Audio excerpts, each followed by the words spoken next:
Hello, and welcome to the volunteer training for the West Virginia Balance of States Point-in-Time Count, also known as the PIT or the PIT.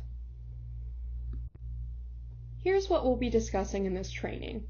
First, the who, what, when, where, and why of the PIT, how each county contributes to the point-in-time count, including the role of county captains, how to sign up for the PIT if you haven't already, and the paperwork you must sign before volunteering, the how of the PIT, including the Counting Us app and the surveys we'll use for the point-in-time count, what to do on the night of the count, including who you should and should not survey, where to look for people experiencing unsheltered homelessness, safety tips, and do's and don'ts when surveying someone. Finally, we'll walk you through how to conduct a survey by showing a survey demo in the Counting Us app. So, what is the point-in-time count? The point-in-time count, also known as the PIT or the PIT, is a census of people experiencing sheltered and unsheltered homelessness. The PIT takes place over the course of 24 hours on one night in January, and the PIT takes place nationwide. The PIT count helps by establishing a baseline count of people experiencing homelessness. The PIT count allows us to monitor trends in homelessness across a geographic area, supports local efforts in ending homelessness by identifying unmet needs and characteristics of persons experiencing homelessness, and identifies areas where the development of housing and supportive service programs is most needed. Why do we do the PIT? The PIT is mandated by the Department of Housing and Urban Development. The data is reported to HUD and is presented to the federal government and Congress to inform policy decisions. It serves as a basis for all other reporting that the COC does throughout the year. It allows homeless service organizations to raise awareness on local homelessness, as well as reduce the stigma for those experiencing homelessness. It also allows appropriate intervention strategies to be targeted to areas of the most need. Furthermore, it helps to complete the Housing Inventory Count, or the HIC, which is an inventory of providers and programs with beds or units dedicated to serving people experiencing homelessness. Finally, it helps set and measure statewide goals to end homelessness. The PIT is just a snapshot of homelessness on one night. We know numbers and trends in homelessness change over the course of the year, but the PIT is still an important tool in establishing a baseline understanding of the homeless population in our state and across the country. When is the PIT? Each continuum of care across the U.S. is mandated to conduct a PIT count sometime during the last 10 days in January. The count is for 24 hours and designed to capture anyone experiencing sheltered and unsheltered homelessness on a single night in January. The date of the PIT changes from year to year, but it is always held within the last 10 days in January. Who participates in the PIT? All service providers who see and serve people experiencing homelessness are expected to participate in the point-in-time count. Additionally, the DOHS, the Department of Education, McKinney-Vento programs, homeless education liaisons, family resource networks, shelters, victim service providers, faith-based community organizations, and community members are encouraged to participate. How do we do the PIT? In order for volunteers to survey folks experiencing homelessness, we use a smartphone app called Counting Us. Volunteers conduct simple surveys in order for the COC's lead point-in-time count team to collect data required by HUD. The app works on any smartphone. Once surveys are submitted through the app, no data is stored on the device. The app will work in any area, even in areas without cell phone service. In order to conduct a successful point-in-time count, volunteers should canvass streets to find people without housing and count persons in shelters or those receiving hotel-motel vouchers. As mentioned, there are two components to the PIT count, the sheltered and unsheltered count. So what about the sheltered count? Anyone staying in an emergency shelter or in transitional housing should have a survey completed. The PIT crew will email county captains the list of shelters in a community who are not on HMIS. Any homeless service providers not on HMIS will need to have county captains send over someone to survey their population. What about the unsheltered count? The unsheltered count requires canvassing an entire county and surveying anyone experiencing unsheltered homelessness. In order to get an understanding of where to focus efforts on the night of the count, County captains and volunteers should contact folks who likely encounter people experiencing unsheltered homelessness. This can be volunteer fire departments, post offices, EMTs, linemen, the Department of Natural Resources, food pantries, churches and faith-based organizations, or any organization that regularly hands out supplies, donations, meals, and so on. This isn't a comprehensive list, so think about who in your community would be an asset. Another key partner in the point-in-time count are victim service providers. VSPs receive a separate survey to capture information on folks staying in their shelters. No personal identifying information is collected. The pit crew manually adds that information to the point-in-time count. Though the point-in-time count takes place nationwide, the real work happens at the local level. Countywide efforts are crucial to conducting a successful point-in-time count. Through the leadership of our county captains and the efforts of our volunteers, we cover all 44 counties during the night of the point-in-time count. So what's a county captain? County captains are our point-in-time count superheroes. County captains lead the count in their county before, during, and after the point-in-time count. They raise awareness about the count and recruit volunteers. They organize volunteers and coordinate with local service providers. They ensure all volunteers have signed the proper documentation, watched this training video, and know where to go on the night of the count. They set a central meeting location, prepare everyone for the count, and make sure all surveys are complete and submitted once the count has concluded. The pit crew can help as much as possible, but no one knows your community like you. We have volunteers present in every one of the 44 counties in the balance of state, and surveys are submitted across the entire continuum of care. As surveys are submitted, the information is recorded in the command center. Survey information is collected and displayed on heat maps, which allow the pit crew to see clusters of people experiencing homelessness in any area. During the night of the count, the pit crew provides back-end support, meaning we monitor the surveys as they're submitted, make data corrections, and provide technical support to those on the ground. Information from surveys are automatically graphed, giving us a real-time glimpse of people experiencing homelessness on the night of the PIT. Remember, the only way to gather this information is through the efforts of our PIT volunteers. So you're interested in volunteering for the point-in-time count. Great. Let's make sure you're signed up.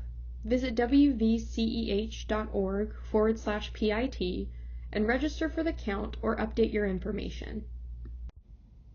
Once you visit wvceh.org/PIT, you'll need to select Register to Volunteer. After selecting Register to Volunteer, you'll be directed to a new web page. From there, you'll see some information on the purpose of the point-in-time count and what to expect. You'll then have two options, one to register and one to update your registration. Let's go ahead and register. The registration form asks for basic information like your name, email, phone number, and agency or organization name if applicable. It'll ask some additional information like are you participating with a group or volunteering by yourself. It'll also ask if you're an outreach worker. Next, you'll answer a few more questions. Do you have reliable transportation? Have you previously participated in the point-in-time count? And do you have a smartphone you can use to collect survey information during the count? And just in case, we ask for an emergency contact. Finally, you choose the county you'd like to volunteer in. We ask for your primary choice of count area, as well as one or two other count areas where you'd be willing to volunteer if possible. Unless notified otherwise, though, you'll be reporting to your first choice county. At the end, you'll be asked to sign the PIT volunteer release form. The form will be emailed to you once you complete your registration and is also available on the WVCEH website. It'll ask for your name, email, phone number, the county you're volunteering in, and if you're working with another agency. You'll then be able to read, acknowledge, and sign the confidentiality and non-disclosure of information agreement. To finish registering for the count, sign and date the volunteer registration form, and include any additional information you'd like to add. And that's it. You're registered. Remember, in order to participate in the point-in-time count, you'll need to sign the volunteer release form. Check the email you used to register for the PIT for the link to sign the volunteer release form, or visit wvceh.org/PIT and select the PIT volunteer release form. Once you've signed all the required documentation, you're ready to go. Now that you're ready to volunteer, let's download the Counting Us app and take a look at the surveys on the app. We'll be discussing the known locations survey and the unsheltered person observation tally. We'll take a look at the sheltered and unsheltered surveys, and we'll do a survey demonstration at the end of this video. In order to conduct a survey, you must download the Counting Us app. To download the app, you can use this QR code on the screen or search for Counting Us on your phone's app store. You'll need to tap Register once you download and open the app. You'll enter your information and submit your registration. You'll log in and choose your count. To join our count, you will need to enter the setup key, which will be provided to you after you register as a volunteer. After entering the setup key, you'll select Join Count, and will then be able to select the applicable survey. Prior to the night of the count, you can utilize the Known Locations survey. The Known Locations survey allows you to record a location where individuals are known to be experiencing homelessness. Anyone can submit a survey in the weeks leading up to the count. Known Locations surveys help county captains determine which areas to target and assist volunteers in locating individuals to survey. The pit crew will send out the known locations to county captains before the night of the count. Once you've downloaded the Counting Us app, you will need to select the Known Locations survey. This example is from the 2022 point-in-time count. Your app may show other surveys as well. The app will prompt you to select an individual or household option. Selecting individual will take you directly to the map to select a location. Selecting household will prompt you to enter how many members are in the household, and then will take you to the map. The Counting Us app will drop a pin at your current location. You can move the map with your finger to adjust the red pin if you need to edit the location. You can also tap on Enter Address to set a location where you know people are experiencing homelessness. Then tap the Next Step button. You'll be taken to a screen that asks, how many people do you believe to be experiencing homelessness at this location? You can input any number value and then you can submit the survey. You can submit this survey multiple times, so do this for any location where you believe people experiencing homelessness are staying. What about the survey we'll actually be using the night of the count? What questions do I ask people experiencing homelessness? Don't worry, we'll do a full survey demonstration at the end of this training. But before we talk about what questions to ask, let's talk about who to survey, where to look for individuals experiencing homelessness, and how to survey an individual. So, who do I survey on the night of the PIT? In short, anyone who's literally experiencing homelessness. HUD defines a person who is homeless as an individual staying in a homeless shelter, a transitional housing facility, or staying on the street or in a place not meant for human habitation. We encourage service providers in rural areas to ask follow-up questions of persons who may or may not be housed to determine if the housing is safe and habitable. In other words, an abandoned building does not count as safe for human habitation. Sometimes when you're interviewing people, they may take your question a little too literally and think, I'm staying in a house, but not consider whether or not the house is safe to stay in. Also, start communicating with any groups that pay for hotel-motel vouchers as soon as possible. They can tell you if they're paying for any rooms on the night of the PIT, since people staying in the room will need to be surveyed as well. Okay, who do I not survey? Some people may be in unstable living situations, but do not technically meet HUD's definition of homeless. As a result, we should not survey those currently in institutions like hospitals, jails, or detox centers, as they do not currently qualify as homeless. Do not survey anyone in foster care or those self-paying to stay in a hotel. Where do I start looking for people? Think about where in your community people are experiencing homelessness. Common locations can include soup kitchens, diners, state or national forests, campgrounds, truck stops or rest areas, along rivers, under bridges, near city parks, libraries, abandoned buildings, family resource networks, free health clinics, and food pantries. Again, this isn't a comprehensive list, so think about locations specific to your community. How you survey someone is just as important as the questions you'll be asking. Remember, language matters.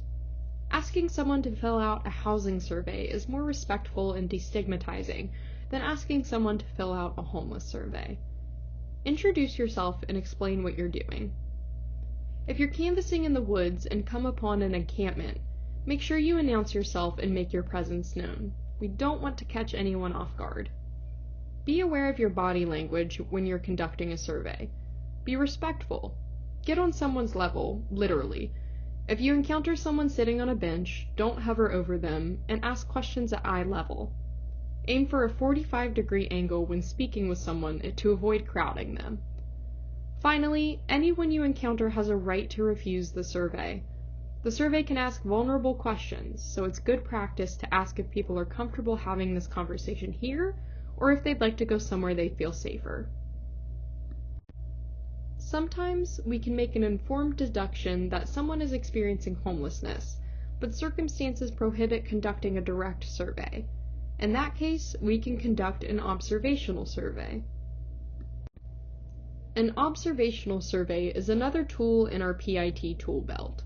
In cases where it may be challenging or impractical to engage with individuals directly, HUD allows communities to use observational methods. This means volunteers can do a visual assessment instead of directly interviewing an individual. Though observational surveys have their limitations, they are a less invasive approach in scenarios where people may not want to engage due to privacy or safety concerns. Observational surveys often focus on known areas where people experiencing homelessness gather, hence the importance of that known location survey we discussed earlier. Successful PIT counts balance observational surveys with direct surveys in order to get a clearer picture of who is experiencing homelessness in the community. There are some limitations to the use of observational surveys. 1, you'll collect less detailed data. Direct interviews allow for a more comprehensive look at demographic information, history of homelessness, and other key information. Additionally, observational surveys can result in over-relying on assumptions about what homelessness is supposed to look like. This risks collecting false information and reinforcing already harmful stigmas. In order to get an accurate count of homelessness in our communities, we need to be mindful of assuming someone's housing status. This means always taking into consideration location and context. HUD recommends focusing on locations known to have people experiencing homelessness, such as encampments, areas around shelters, and spaces not meant for habitation. You should also take into account clear indicators of homelessness. Observers are encouraged to look for visible signs or patterns indicating homelessness, such as individuals sleeping on benches or in makeshift shelters, or with visible personal belongings indicative of longer-term outdoor living. However, be cautious and don't assume based on limited observation. Avoid making assumptions based on appearance alone. Simply being in a public park does not imply homelessness. Finally, double-check with outreach teams. Communities with experienced outreach workers can double-check areas after an observational count and provide context or conduct follow-up surveys if appropriate. When possible, it's always best to complete a direct survey, but some circumstances are better suited for an observational survey. The observational tool can be used in certain scenarios, including in high-risk or sensitive areas. When approaching individuals may present a risk to the volunteer or the individual, such as at night, in high-traffic areas, or near encampments where privacy is a concern, it's best to use an observational survey. In situations where a volunteer would have to wake someone up or disturb them, volunteers can rely on a visual assessment and an observational survey. Areas where individuals may intentionally seek seclusion, such as wooded areas or overpasses, may only allow for observation without direct interaction. Again, a direct survey is always preferred over an observational survey, especially when the individual is approachable and open to engagement. In this case, a direct survey will provide more accurate information and context. In areas where people might be accessing food banks, shelters, or day services, direct services offer more reliability, as those settings make individuals more accessible and often more open to engagement. Finally, engaging with the individual directly through a survey reduces reliance on assumption-based judgments. This is especially true in places like parks or public spaces where people gather for reasons other than homelessness. Let's walk through some examples of when to use an observational survey versus a direct survey. Say we're canvassing downtown. It's 2 a.m. and you notice an individual sleeping on a bench surrounded by personal belongings, or they're in a makeshift shelter.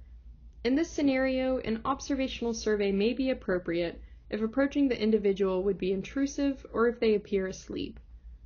Now say we're in the exact same spot downtown, but it's 2 p.m. There's an individual sitting on a bench with a few belongings. In this case, we should avoid assuming the individual is experiencing homelessness based on appearance alone and conduct a direct survey instead. In this example, we're in a parking lot. You should use the observational tool when, perhaps, it's a 24-hour lot that allows overnight parking. There are cars with fogged windows and personal belongings in the back seat. The observation tool can be used to count vehicles instead of approaching individuals who are asleep or want privacy. Say we're in a daytime parking lot and you come across a vehicle with visible bags in the back seat. In this scenario, this could just be someone traveling or storing items in their car. We want to avoid assuming this person's housing status unless there are other visible signs of long-term habitation. In this last example, say we're canvassing an encampment in a wooded area in the early morning.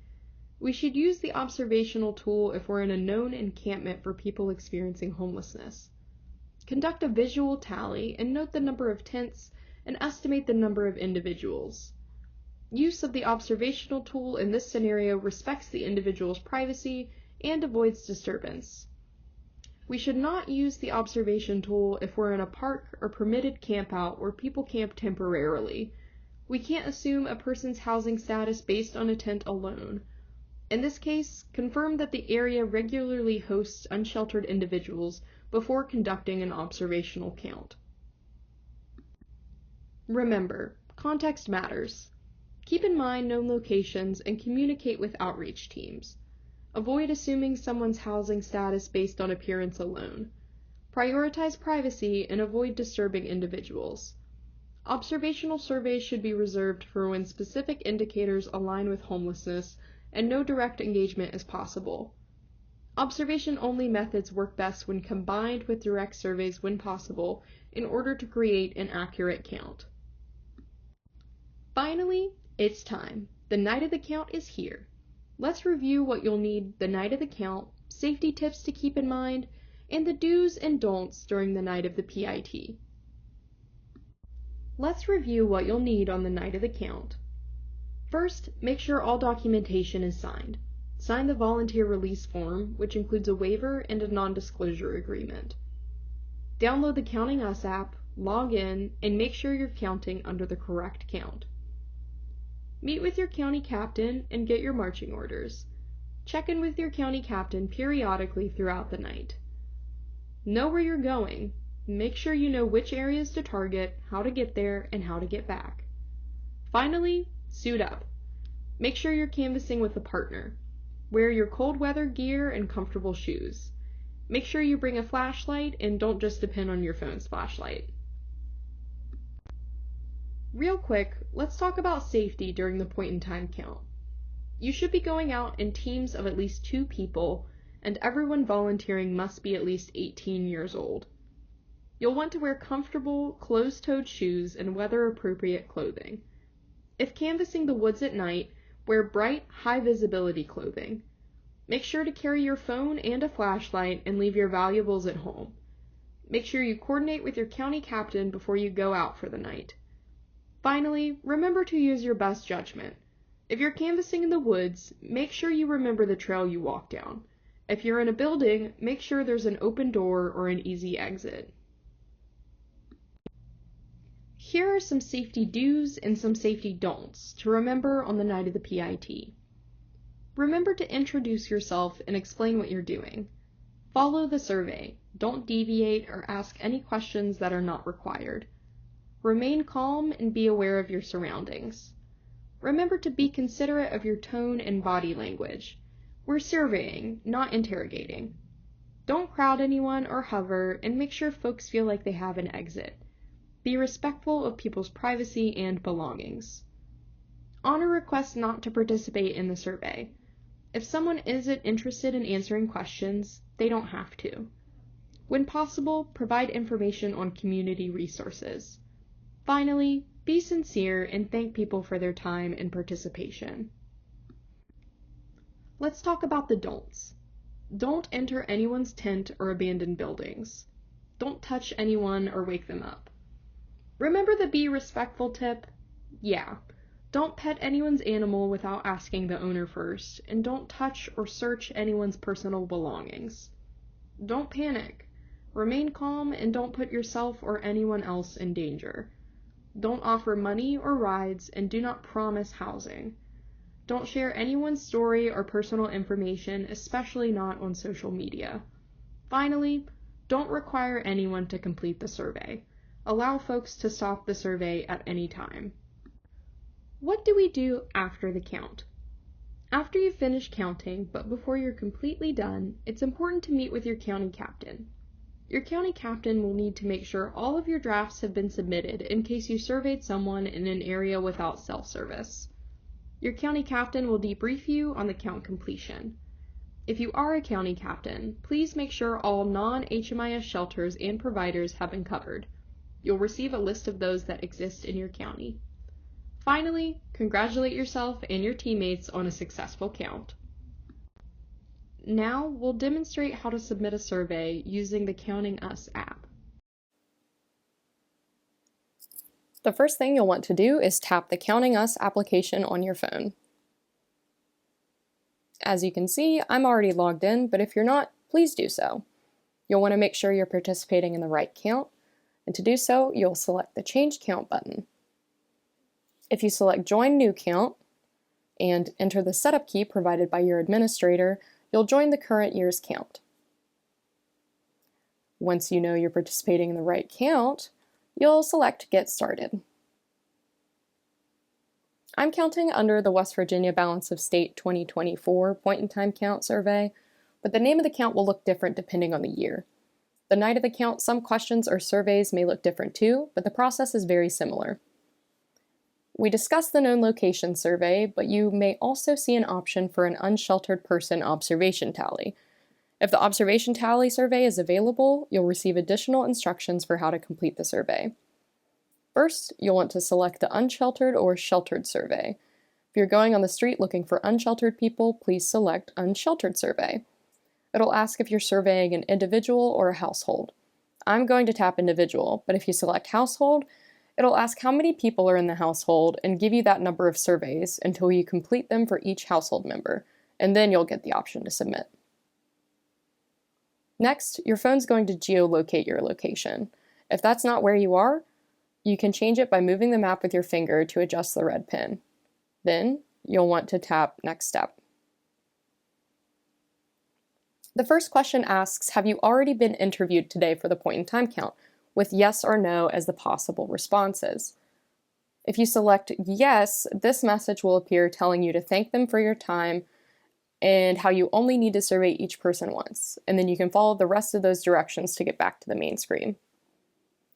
For our example, we're going to select no. From there, another question pops up asking where they're sleeping on the night of the count. You'll have a list of options. If you pick a sheltered option, like a house or apartment that you rent or own, you'll have a script pop up saying, "Thank you for your time. That's the only question I have for you today." But let's say the person we're surveying is sleeping in an abandoned building. Now we're able to collect the rest of the survey. It'll ask for basic information and demographics, their homeless history, a couple of other questions you'll need to answer as well. Remember, the survey on the night of the PIT might not look exactly like this, and things may change from year to year, but the process is very similar. You'll go through the survey until you get to the bottom, which might take a second. And then you'll have two options: submit survey or save draft. Make sure to thank the person for their time, and if you're done, you can go ahead and select submit. However, if you are in a place with no cell service, you will be unable to submit the survey, but you can still save it as a draft. By selecting Save Draft, you'll return to the main screen, but now the draft section at the bottom has a number with the amount of drafts saved. So if we select drafts, you'll be able to select the draft that you need. If you select Open from there, you'll be able to scroll to the bottom of the survey and submit it. Remember, before you're completely done with the PIT, you'll want to make sure you've submitted all of your drafts. Thank you for watching this training on the point in time count. If you have any questions, email us at pit@wvceh.org, and to register for the PIT, visit wvceh.org/PIT.